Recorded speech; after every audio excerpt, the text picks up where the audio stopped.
OVNI e as civilizações extraterrestres. Capítulo 2.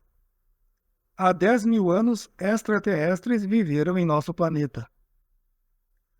Os vestígios deixados por seres vindos de um outro espaço ao nosso planeta erguem-se em cada continente e impõem-se como arquivos inalteráveis e inexplicáveis no quadro de nossos conhecimentos atuais.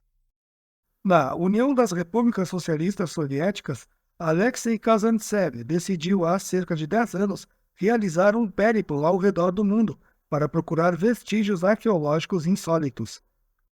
Depois de vários meses de trabalho meticuloso, afirmou: os homens da pré-história representaram cosmonautas. É cada vez mais provável que extraterrestres tenham visitado a Terra há 10 mil anos. Esta afirmação partia do fato de que, por toda parte em nosso planeta, desenhos rupestres representam homens com capacete, tais como os vemos hoje nas reportagens da televisão, do cinema ou da imprensa escrita. A ideia de Kazantsev devia logo ser partilhada pelo professor Agreste, que escrevia na Literaturnaya Gazeta. Hoje, após as grandes realizações da ciência soviética abrindo o caminho do cosmos à humanidade, ninguém mais põe em dúvida a possibilidade de o homem atingir outros planetas distantes.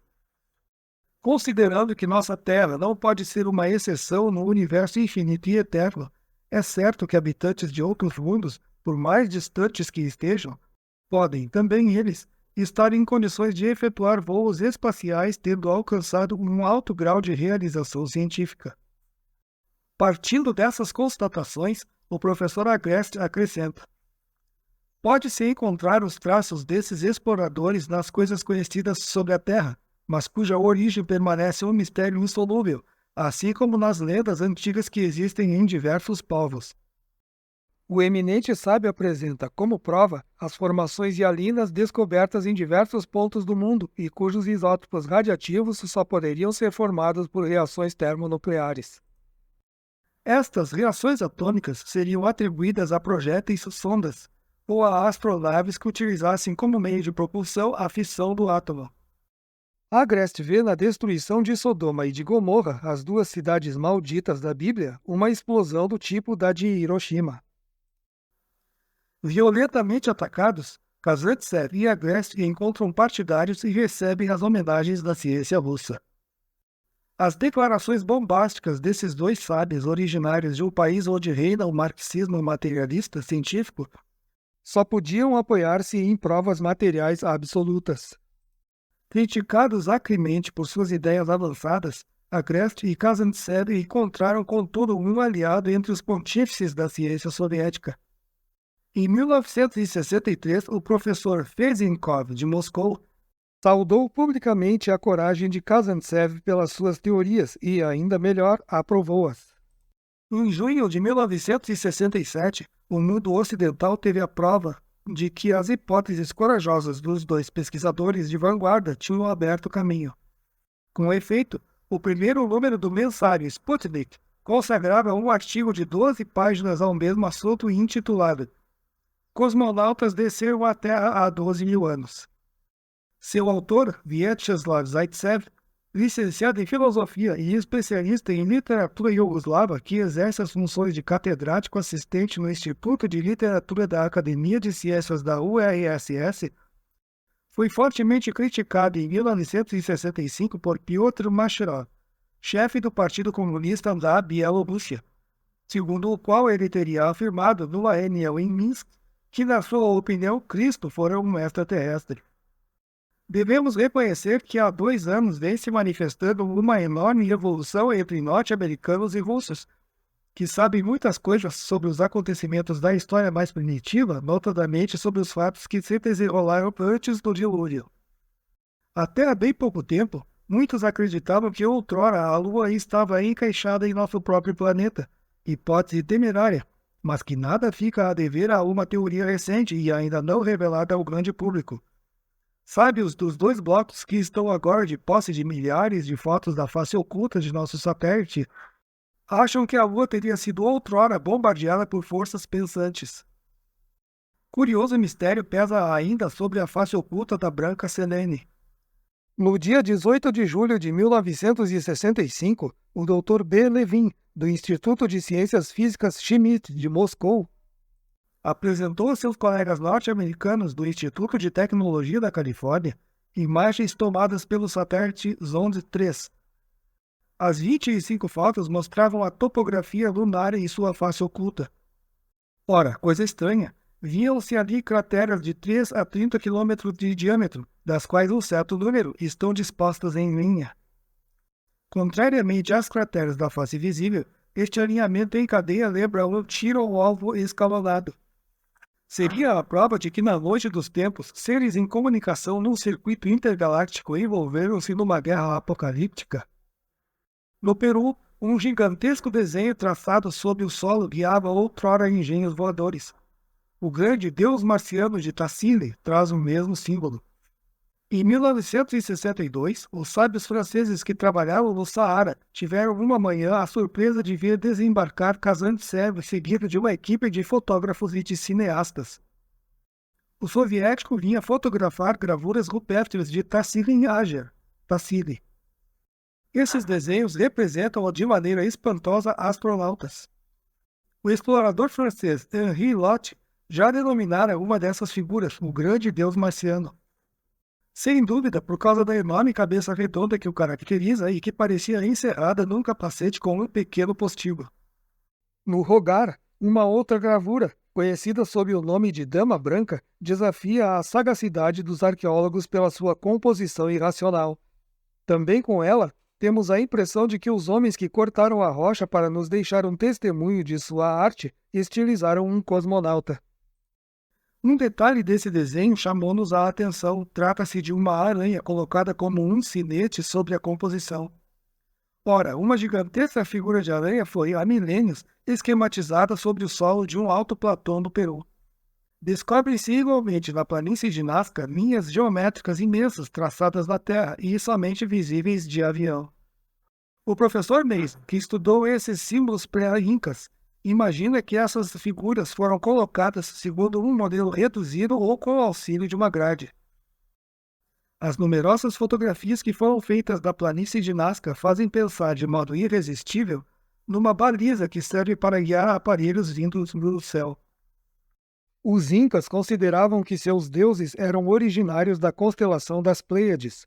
Foram certamente esses super-homens, iniciadores dos Filhos do Sol, que traçaram com o auxílio de laser há 2000 anos essa indicação necessária aos seus discos voadores. O altiplano da Bolívia e do Peru evoca um outro planeta. Tanto quanto em Marte, a pressão do oxigênio é ali inferior à metade do que se apresenta ao nível do mar. Nas três velhas línguas, aranha significa imã, e mesmo em provençal o ferro é chamado arã e Irã, segundo os diferentes dialetos. Como nota Fulcanelli, do Mistério das Catedrais, aranha diz-se entre os féribres, aragno, iragno, airagno. Isto se aproxima do termo grego ferro e imã. Se sabemos que Ariadne tem a mesma raiz, estamos muito perto de encontrar seu fio que guiava de um outro espaço as naves cósmicas para a Terra. Onde quer que o encontremos, o sinal da aranha significa um ponto de encontro entre as forças telúricas e as forças cósmicas, e indica essa espécie de trilho invisível pelo qual deslizam um OVNI. Como um enxame de abelhas saqueiam as flores da Terra.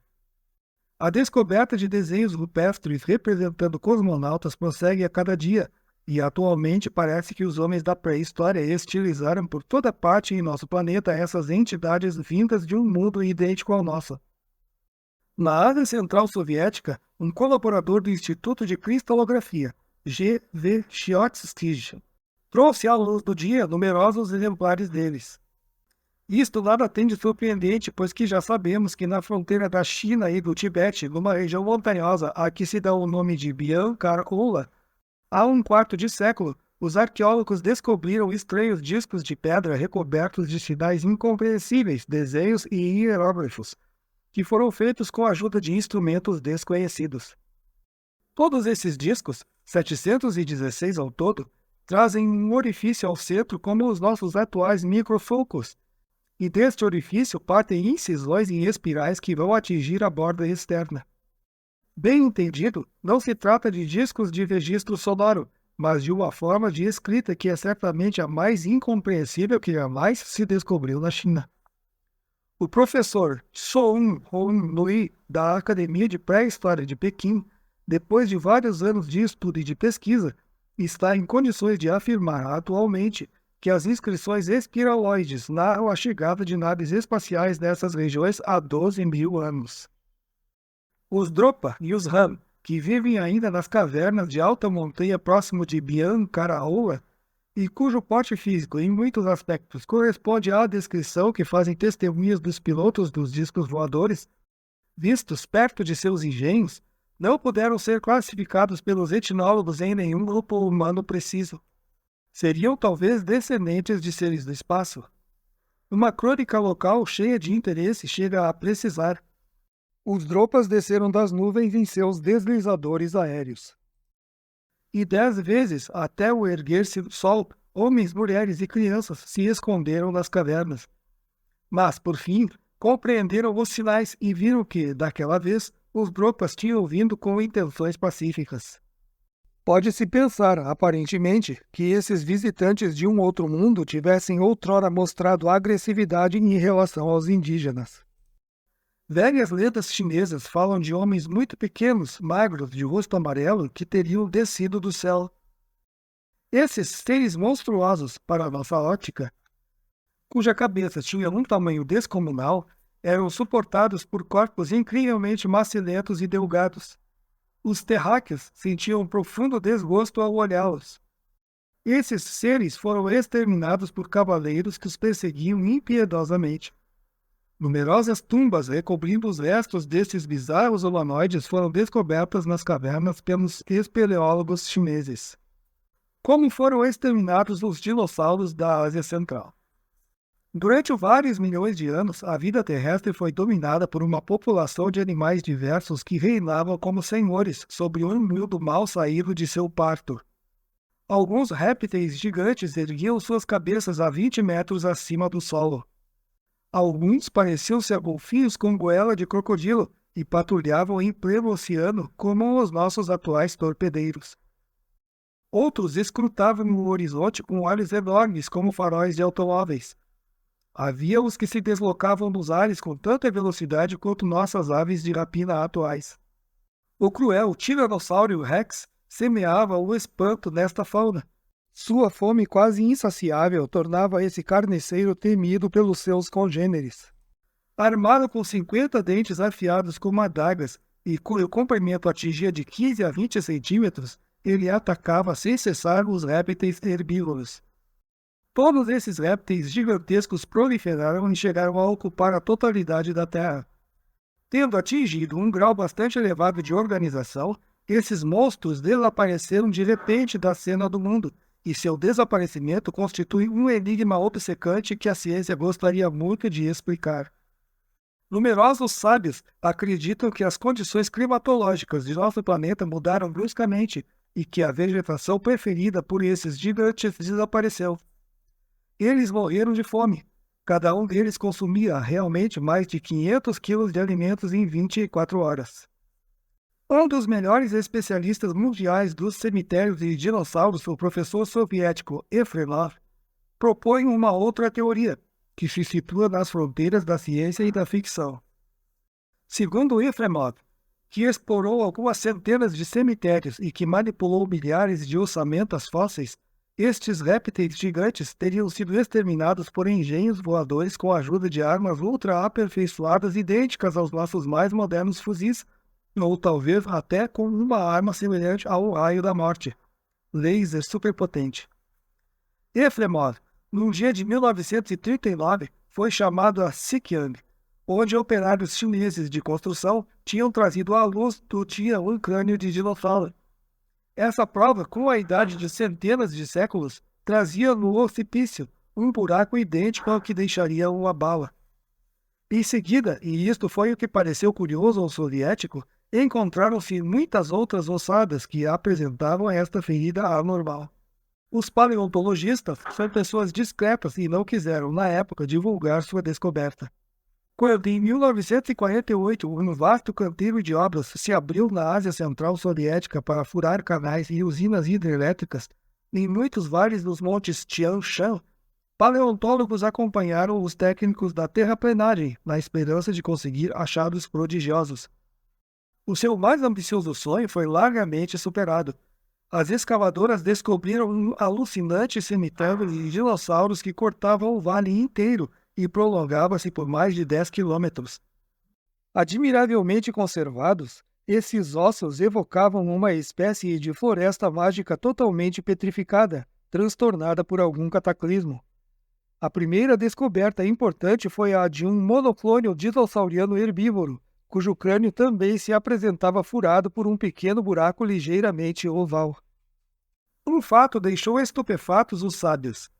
Havia entre os esqueletos amontoados uma incompreensível mistura de herbívoros e de carniceiros.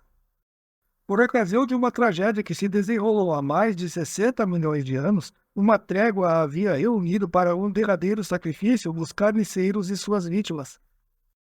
Por dezenas de milênios, eles pareciam ter sido guiados para este encontro com a morte. Todos os crânios e as omoplatas estavam marcados pela incrível ferida.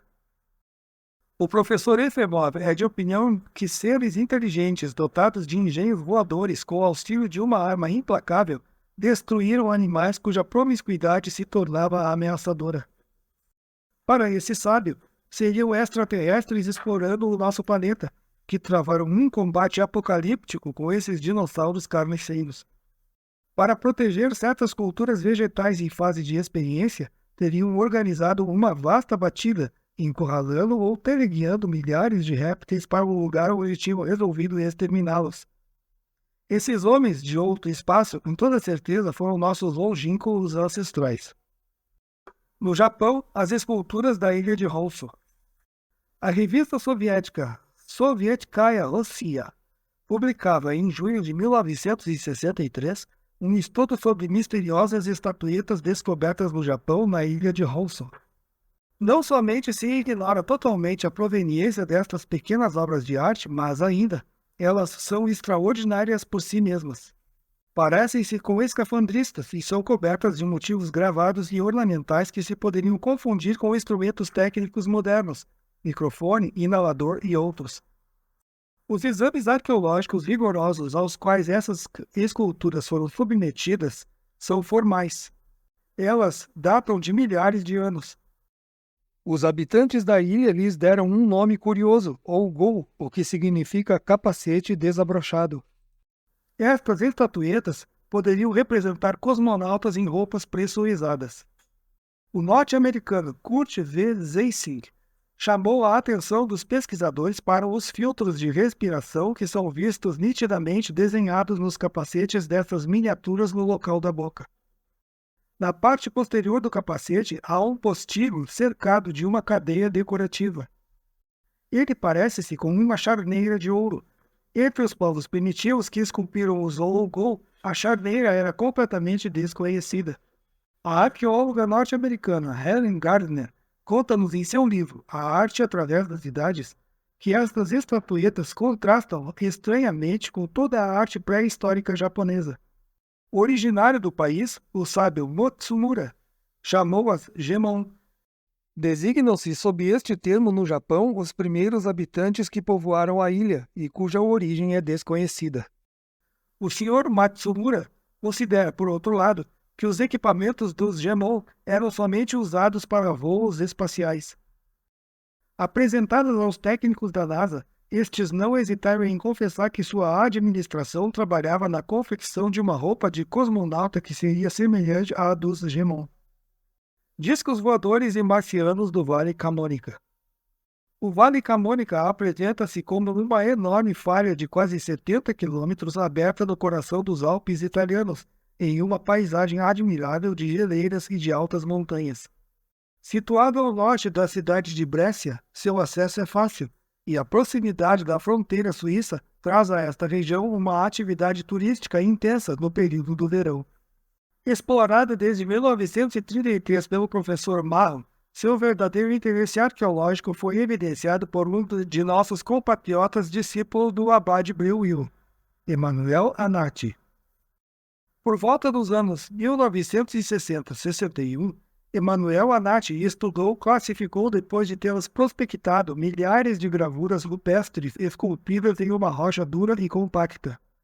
Os trabalhos deste arqueólogo atraíram ainda uma vez a curiosidade do soviético Kazantsev, e com razão. Com efeito, numerosas representações gráficas simbolizavam homens de capacete germinado.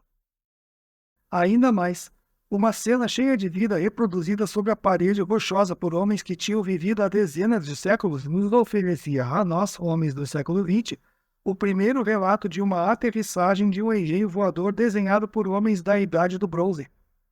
Se, por razões bem fáceis de compreender, Emmanuel Anati não quer ver nessas suas descobertas mais do que um trabalho de rotina arqueológica, não nos é possível, a nós que pesquisamos as provas testemunhadas sobre os humanos do passado, deixar no esquecimento certas figuras descobertas por este sábio. O Vale Alpino do Vale Camonica, que é uma verdadeira reserva arqueológica, conserva em seus rochedos a marca indelével de uma história desconhecida pelos homens. O estudo de certos sóis gravados na pedra merece nossa atenção, porque achamos que nossos longínquos ancestrais nos deixaram a prova absoluta de que OVNIs os visitavam na aurora do mundo. Emmanuel Anati levantou diferentes tipos de discos solares traçados pelas antigas civilizações do Vale Camonica. Alguns desses sóis poderiam ser, na realidade, a reprodução de engenhos voadores, que há dezenas de séculos fizeram tremer a imaginação dos primeiros homens. Temos o direito de perguntar-nos se os primatas do Vale Alpino não eram objeto de um interesse particular da parte de uma população muito mais evoluída, que dispunha de aparelhos voadores e cuja pátria de origem poderia encontrar-se em outro continente. Um abismo científico separa atualmente os selvagens de Bornéu dos pesquisadores de Cabo Kennedy e de Baikonur. Quem sabe se outrora os fatos não eram os mesmos? O sentido que se atribui a certas gravuras é bastante obscuro, e os arqueólogos mostram-se prudentes quanto à sua interpretação. Temos, no curso de muitos anos de estudos sobre os OVNI, esquematizado as principais formas levantadas por testemunhas, e devemos dizer que os desenhos do Vale Camonica dão o que pensar. Pensamos particularmente na terceira figura, reproduzida por Emmanuel Anati, plancha 30, página 165 de seu livro. Descobrimos um grande círculo unido a outro menor, que poderia de maneira perfeita corresponder à descrição de um engenho duplo, tal como várias testemunhas observaram em nossos céus durante alguns anos. Uma destas observações remonta ao dia 18 de setembro de 1963, terça-feira. Naquele dia, 2 gilasianos de Aix-en-Provence, Marc Giragossian, de 13 anos, e seu companheiro Aimé Barberian, 14 anos, declaram ter visto por volta de 16h20 um estranho objeto atravessar o céu.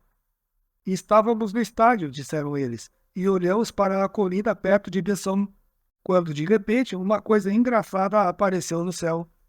Não saía de parte alguma.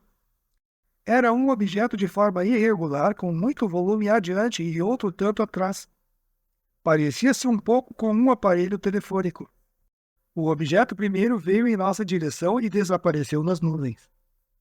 Poder-se-ia não dar nenhum valor a uma observação feita por duas crianças, se alguns elementos desta observação não nos confirmassem que Mark e Aimé disseram a verdade. Efetivamente, se tivessem querido mistificar alguém, teriam simplesmente dito terem notado um disco voador sem procurar inventar um objeto de uma forma ainda desconhecida pelos pesquisadores de OVNI. Um engenho idêntico sobrevoou a 29 de abril de 1966, sexta-feira, a cidade de Assunção. Desta vez, centenas de testemunhas viram-no evoluir.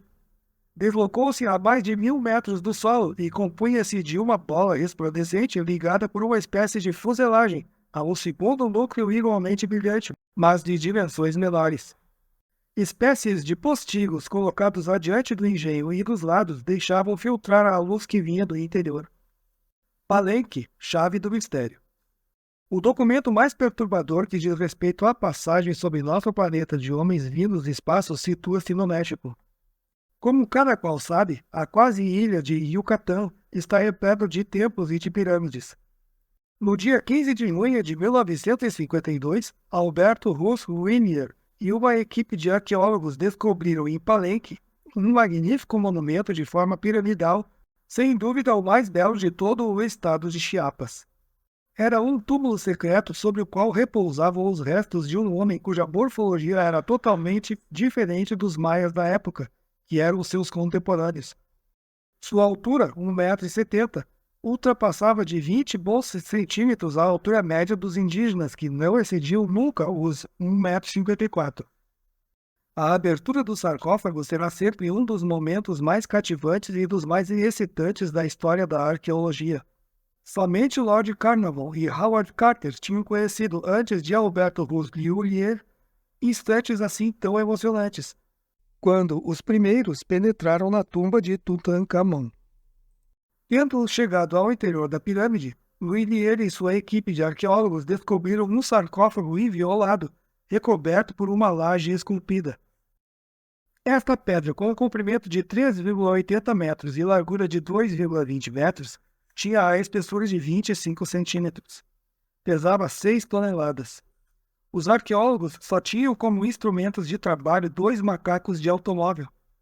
Reunindo a precisão à habilidade, conseguiram levantar esta imponente tampa sem a quebrar.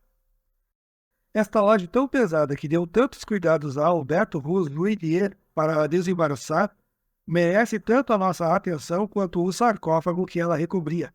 Este túmulo, velho de muitos séculos, tinha a forma de um peixe, ou anés Itchu, sinal sagrado dos iniciadores vindos do além. Detalhando-a, tem-se a impressão de que, a exemplo dos hebreus que reuniram os seus conhecimentos orais no Talmud, os iniciados maias esculpiram na pedra uma mensagem extraordinária que seus antepassados lhes tinham transmitido. Para quem olha esta escultura com um pouco de atenção e sem preconceito nem prevenção, é possível ver nela o esquema de uma máquina voadora pilotada por um homem ou uma mulher. Quando um povo deseja deixar mensagem imperecível à posteridade, é a pedra que ele a confia.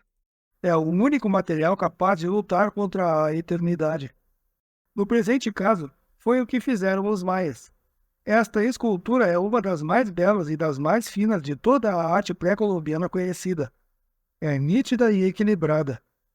O motivo principal está cercado por 24 símbolos, o que faz com que pensemos de novo nos misteriosos sinais que ornam a Porta do Sol de Tiahuanaco, cujos motivos esculpidos fizeram com que o acadêmico soviético V. Kolelnikov dissesse que eles representam um calendário venusiano. No caso presente, o ideograma varia e os sinais são repartidos da seguinte maneira: 9 no alto para o céu, 9 embaixo para a terra, 3 à esquerda para o ocidente, 3 à direita para o leste. Esses hieróglifos explicam certamente as condições de pilotagem de um Vimana. Os Vimanas, conta-nos a tradição hindu, eram engenhos voadores aperfeiçoados, suscetíveis de realizar fantásticas viagens cósmicas. O motivo central que representa o piloto permite-nos constatar que este último traz um capacete e observa a parte dianteira do aparelho. Suas 2 mãos estão ocupadas, elas parecem manobrar alavancas. A cabeça do indivíduo repousa sobre um suporte e um tubo inalador penetra no nariz. Uma nave cósmica que utilizava energia solar. No conceito maia, o papagaio simboliza o disfarce do deus solar. É este pássaro que se vê sobre o enigma de Palenque. Ele agarra-se à frente do veículo cósmico e o disfarce do deus solar torna-se energia. Na decomposição da luz por um prisma, encontramos as cores de sua plumagem. Para os apreciadores de simbolismo, acrescentaremos que o verde é a cor dominante dessa ave trepadora. Esta cor separa no arco-íris as tintas diamagnéticas das paramagnéticas. A cor verde era igualmente o atributo principal dos grandes deuses brancos dos antigos mexicanos. Kukulkan e Quetzalcoatl eram, estamos persuadidos disto, seres vindos de um distante planeta.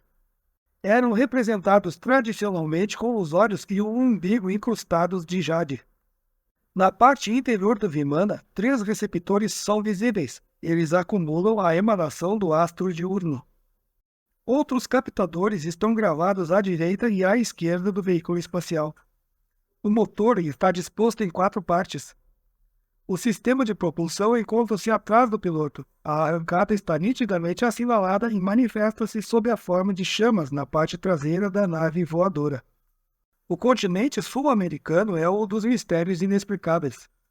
A civilização da Venta, por exemplo, edificou outrora cabeças de 30 toneladas numa região pantanosa, semeada de gigantes. Estas pedras gigantescas vinham de pedreiras situadas a 120 quilômetros dos santuários. O deus Tlaloc, protetor da chuva, traz óculos de cosmonauta. Apraz-nos ver a plataforma de Monte Alban perto de Oaxaca, a irmã gêmea daquela de Baalbek no Líbano. As duas eram pistas de decolagem edificadas por um povo do espaço que veio colonizar nosso planeta. Esta colonização do continente sul-americano por um povo do espaço explicaria facilmente o conhecimento superavançado da elite asteca e maia, que calculou com precisão o tempo do ano terrestre e o da rotação de Vênus. O calendário sagrado utilizado pelos sacerdotes era um instrumento de conhecimento que apenas os sábios iniciados sabiam utilizar. Por outro lado, as tribos mais afastadas da Amazônia conservaram, embora afastadas de todas as civilizações, a lembrança de deuses brancos que trouxeram há milhares de anos a paz e a felicidade sobre este continente. O erudito alemão Pierre Honoré, vendo o homem de máscara de jade que dormia seu último sono sob a pirâmide de Palenque, Viracocha, a divindade de pele branca adorada por este antigo povo. Sem o furor iconoclasta de Diego de Landa, o bispo espanhol do Yucatán, 1549-1579, que destruiu 5.000 ídolos, 15 pedras de altar gigantescas, 22 menires e 27 manuscritos em pele de cabra montês, assim como 197 outros de todo tipo e tamanho, teríamos há muito tempo compreendido o sentido dos 360 hieroglifos que adornam a pirâmide de Palenque. Saberíamos também as causas de um fenômeno que se passou acima do barco de Juan de Grijalva, o Conquistador. Um objeto em forma de estrela sobrevoou o seu navio, depois se afastou emitindo fogos e deteve-se acima de uma aldeia do Yucatán. Durante 3 horas, este objeto projetou raios luminosos em direção à Terra e depois desapareceu.